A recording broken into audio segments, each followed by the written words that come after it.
Hello दोस्तों, नमस्ते।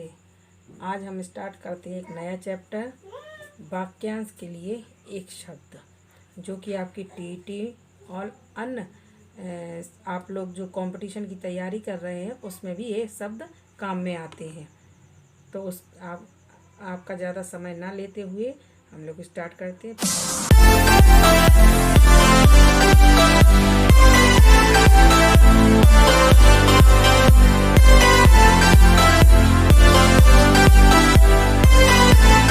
Please हम चैनल को सब्सक्राइब कीजिए, लाइक कीजिए, कमेंट्स कीजिए और शेयर कीजिए। प्लीज़ प्लीज़ प्लीज़ हमारे चैनल को सब्सक्राइब कीजिए ताकि आपको हमारी नोटिफिकेशन सबसे पहले मिल सके। ये बहुत ज़रूरी टॉपिक है जो आज हम पढ़ाने जा रहे हैं। चलिए स्टार्ट करते हैं। वाक्यांश के लिए एक शब्द। सबसे पहले वाक्यांश आता है वह कृति। कृति यानी कृति का मतलब होता है रचना, गद्य या पद्य दोनों में हो। वह कृति या रचना जो गद्य या पद्य दोनों में हो, उसे क्या कहेंगे? एक शब्द में हम लोग उसको हम कहेंगे चंपू। ये टॉपिक बहुत आते हैं और कई बार बहुत कंपटीशन में फंसे भी हैं। ये शब्द जो हम लोगों ने मेन छांटे, शब्द तो बहुत हैं बट हमने जो मेन शब्द छांटे हैं, ये पहला शब्द है जो ये कंपटीशन में कई बार आ चुके हैं। आप लोग देख सकते हैं पेपर उठाकर कि टीईटी में तो कई बार आ चुके हैं ये शब्द, और अगले और भी बहुत से कंपटीशन है, पुलिस है, रेलवे है, उनमें भी बहुत बार आ चुके हैं। आप उनमें भी देख सकते हैं। इसलिए ये शब्द पढ़ाने के लिए आज मैंने स्टार्ट किया है।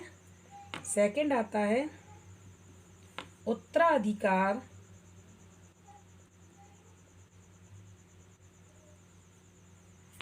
में प्राप्त संपत्ति।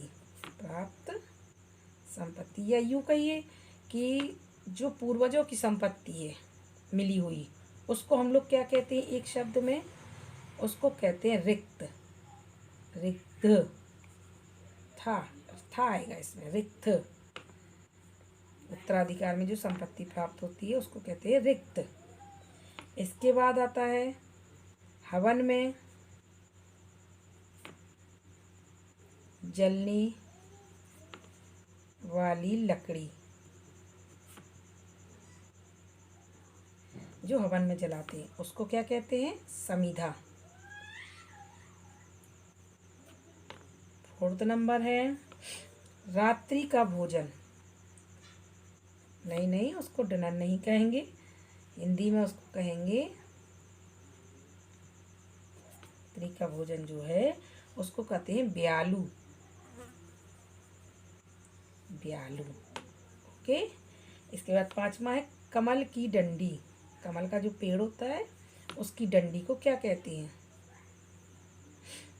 कमल की डंडी क्यों कहते हैं? मृणाल।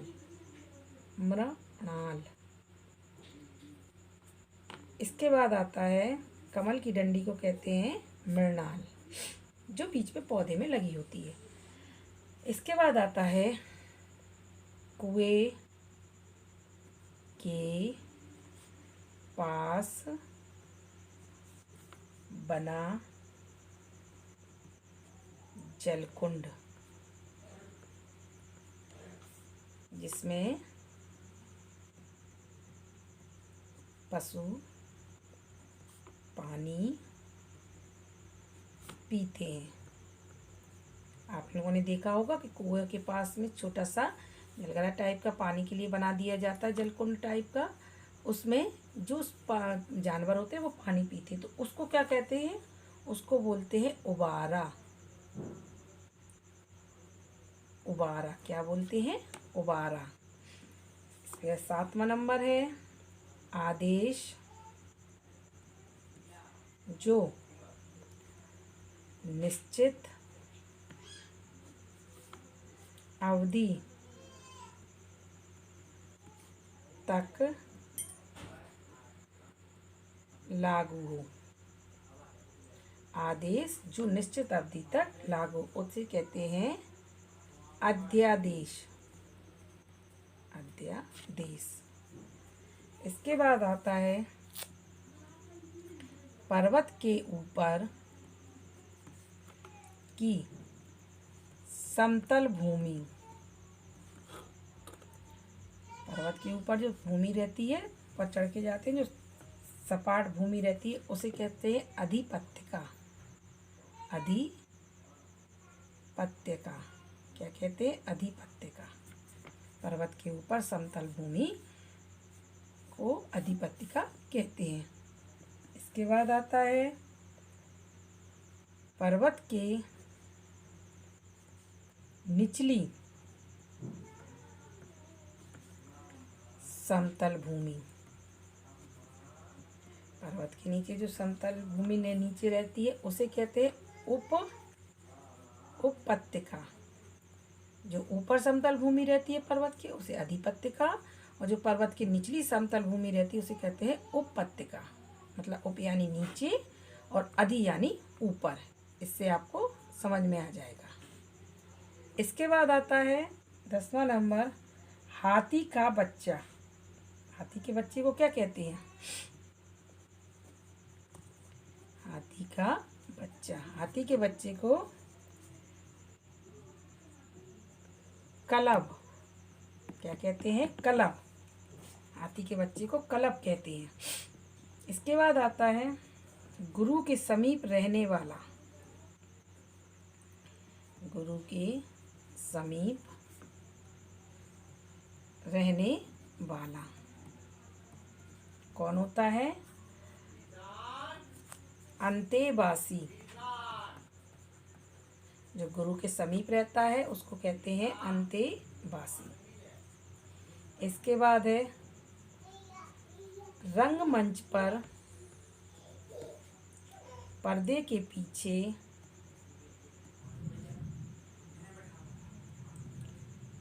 पीछे का स्थान। जो रंगमंच के पीछे, रंगमंच पर पर्दे के पीछे जो स्थान रहता है उसे कहते हैं नेपथ्य। नेपथ्य क्या कहते हैं? नेपथ्य। ठीक। इसके बाद आता है पृथ्वी का वह भाग।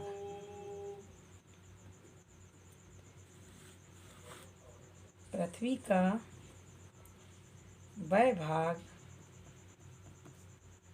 जो तीन ओर जल से घिरा हो। पृथ्वी का वह भाग जो तीनों जल से घिरा हो उसे कहते हैं प्रायद्वीप। क्या कहते हैं? प्रायद्वीप। इसके बाद आता है पृथ्वी का वह भाग जो तीन ओर से जल से घिरा हो उसे प्रायद्वीप कहते हैं। इसके बाद आता है वह स्थान जहाँ तीन ओर भूमि हो और एक स्थान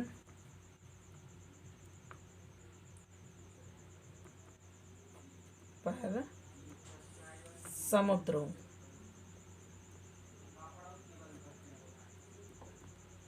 समुद्र हो वह स्थान जहाँ तीन ओर भूमि हो और एक स्थान पर समुद्र हो। मतलब तीन तरफ भूमि हो और एक तरफ स्थान। बिल्कुल इसका उल्टा। जहाँ तीन तरफ पानी हो उसे प्रायद्वीप कहते हैं। जहाँ तीन तरफ भूमि हो और एक तरफ समुद्र हो उसे खाड़ी कहते हैं। उसे क्या कहते हैं? खाड़ी। इसके बाद नेक्स्ट आता है हमारा 15 नंबर का है सुख और दुख में समान रहने वाला। सुख और दुख में समान रहने वाला उसे कहते हैं मनस्वी। क्या कहते हैं? मनस्वी। इसके बाद नेक्स्ट आता है 16 नंबर, 16 नंबर, जिससे कुछ करते धरते ना बने। जिससे कुछ करते धरते ना बने उसे कहते हैं फिसड्डी। क्या कहते हैं? फिसड्डी। इसके बाद नेक्स्ट आता है 70 नंबर, जनता का मन बहलाव। मतलब जनता का मन बहलाने वाला, उसे क्या कहेंगे? लोकानुरंजन। लोकानुरंजन, जनता का मन बहलाने वाला।